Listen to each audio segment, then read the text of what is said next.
اعوذ باللہ من الشیطان الرجیم بسم اللہ الرحمن الرحیم۔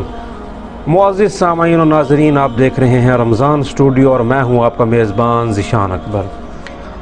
ماہ سیام چل رہا ہے، تو اس ماہ سیام کے حوالے سے آج ہم اس گفتگو میں، اس نشست میں روزمرہ کے فوائد جو کہ روزہ سے حاصل ہوتے ہیں وہ جانیں گے۔ قرآن مجید میں فرمان الہی ہے، اے ایمان والو، تم پر روزے رکھنے فرض کیے گئے ہیں جس طرح تم سے پہلے لوگوں پر فرض کیے گئے تھے، تاکہ تم متقی اور پرہیزگار بنو۔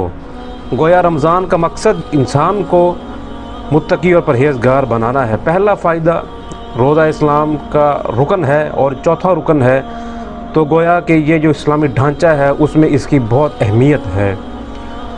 روزے سے جسمانی صحت کو برقرار رکھنے میں بہت ہی مدد ملتی ہے۔ روزے سے دل کی پاکی، روح کی صفائی اور نفس کی طہارت بھی حاصل ہوتی ہے۔ روزہ جو ہے وہ دولت مندوں کو، غریبوں کو ان کی حالت سے جو ہے وہ عملی طور پر باخبر رکھتا ہے۔ روزے سے شکم سیروں اور فاقہ مستوں کو ایک سطح پر کھڑا کر دینے والا اور قومی مساوات اجاگر کر دینے والا ایک رکن ہے۔ روزے سے بھوک اور پیاس کے تحمل اور صبر و ضبط کی دولت ملتی ہے۔ روزوں سے انسان کو دماغی اور روحانی یکسوئی حاصل ہوتی ہے۔ روزوں کے بہت سے فوائد ہیں، جن میں سے گناہوں کا مٹنا اور انسان کو گناہوں سے محفوظ رکھنا ایک انتہائی اہم عنصر ہے۔ روزے نئے کاموں کے لیے اسلامی ذوق و شوق کو ابھارتے ہیں۔ گویا کہ آپ نے دیکھا ہوگا کہ رمضان المبارک میں اکثر جو ہمارے بہن بھائی ہیں ان کا دل کرتا ہے کہ وہ نمازیں ادا کریں، تراویح ادا کریں، نیک کاموں کی طرف ان کا ایک روح مائل ہو جاتا ہے۔ تو یہ روزے کی ہی اور ماہ رمضان کی ہی ایک برکت ہے۔ روزہ ایک مخفی اور خاموش عبادت ہے جو خود نمائی یا نمائش کے لیے نہیں کی جاتی، کیونکہ روزہ دار کی کیفیت اللہ تعالیٰ کو ہی معلوم ہوتی ہے۔ قدرتی مشکلات کو حل کرنے اور آفات کو ٹالنے کے لیے روزہ جو ہے وہ بہترین نسخہ ہے۔ ان سے بہت سے فوائد حاصل ہوتے ہیں جن کا ذکر قرآن و حدیث میں ملتا ہے۔ گویا کہ حدیث میں آتا ہے جب رمضان آتا ہے آسمان کے دروازے کھول دیے جاتے ہیں، اور ایک روایت میں ہے کہ رحمت کے دروازے کھول دیے جاتے ہیں اور جہنم کے دروازے ہمیشہ ہمیشہ کے لیے بند کر دیے جاتے ہیں، اور تمام شیاطین زنجیروں میں جکڑ دیے جاتے ہیں۔ جنت ابتدائے سال سے سال آئندہ تک رمضان کے لیے آراستہ کر دی جاتی ہے۔ جب رمضان کا پہلا دن آتا ہے تو جنت کے پتوں سے عرش کے نیچے ایک ہوا حور عین چلتی ہے، اے رب تو اپنے بندوں سے ہمارے لیے ان کو شوہر بنا جو روزے رکھتے ہیں، جن سے ہماری آنکھیں ٹھنڈی ہوں اور ان کی آنکھیں ہم سے ٹھنڈی ہوں۔ جنت میں 8 دروازے ہیں، ان میں سے ایک کا نام ریان ہے، اور اس جنت سے صرف روزے دار ہی داخل ہو سکیں گے۔ روزے دار کے لیے 2 خوشیاں ہیں، ایک افطار کے وقت جب وہ اپنے رب، اور دوسرا اپنے رب سے ملنے کے وقت۔ رمضان المبارک کا مہینہ وہ مہینہ ہے، اس کا اول رحمت، اس کا درمیانی حصہ مغفرت اور آخری حصہ جہنم سے آزادی ہے۔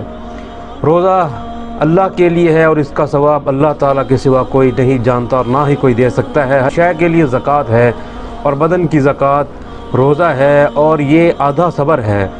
روزہ دار کی دعا افطار کے وقت رد نہیں کی جاتی ہے۔ گویا افطاری کے وقت روزہ دار کو یہ تلقین کی جانی چاہیے کہ جو بھی دعائیں ہیں، جو بھی خواہشات ہیں جو کہ جائز ہوں، ان کی جو ہے ابتدا، ان کی دعا اللہ سے مانگی جائے افطار کے وقت۔ نبی علیہ الصلوۃ والسلام کا فرمان عالی شان ہے کہ میری امت کو ماہ رمضان میں 5 باتیں دی گئی ہیں۔ اول یہ کہ رمضان کی پہلی رات ہوتی ہے تو اللہ ان کی طرف نظر فرماتا ہے، جس کی طرف نظر فرمائے گا اسے کبھی عذاب نہ ہوگا۔ دوسری یہ کہ شام کے وقت ان کے منہ کی بو اللہ کے نزدیک مشک اور عنبر کی خوشبو سے بھی زیادہ اچھی ہے۔ تیسری یہ کہ ہر دن اور ہر رات میں فرشتے روزہ دار کے لیے دعا کرتے ہیں۔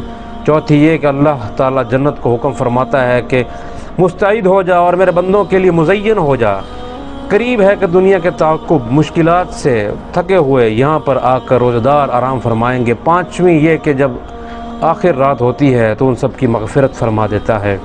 کسی نے عرض کیا کہ شب قدر تو نہیں؟ فرمایا نہیں، کیا تو نہیں دیکھتا کہ کام کرنے والے کام کرتے ہیں، جب کام سے فارغ ہوتے ہیں تو وہ مزدوری پاتے ہیں۔ یعنی گویا کہ رمضان المبارک میں روزے رکھنا، نیک کام کرنا انسان کی دنیاوی اور اخروی زندگی کے لیے کتنا ہی اہمیت کا حامل ہے۔ اللہ عز و جل رمضان میں ہر روز 10 لاکھ جہنم سے آزاد فرماتا ہے، اور جب رمضان کی 29ویں رات ہوتی ہے تو مہینے بھر میں جتنے آزاد کیے ان کے مجموعے کے برابر ایک رات میں آزاد کر دیتا ہے۔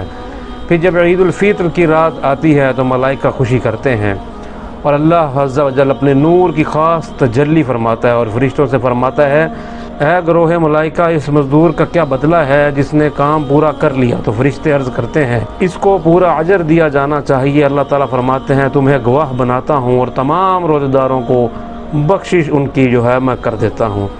ناظرین، آج کے لیے اتنا ہی، ملیں گے رمضان اسٹوڈیو کی تیسری نشست کے ساتھ۔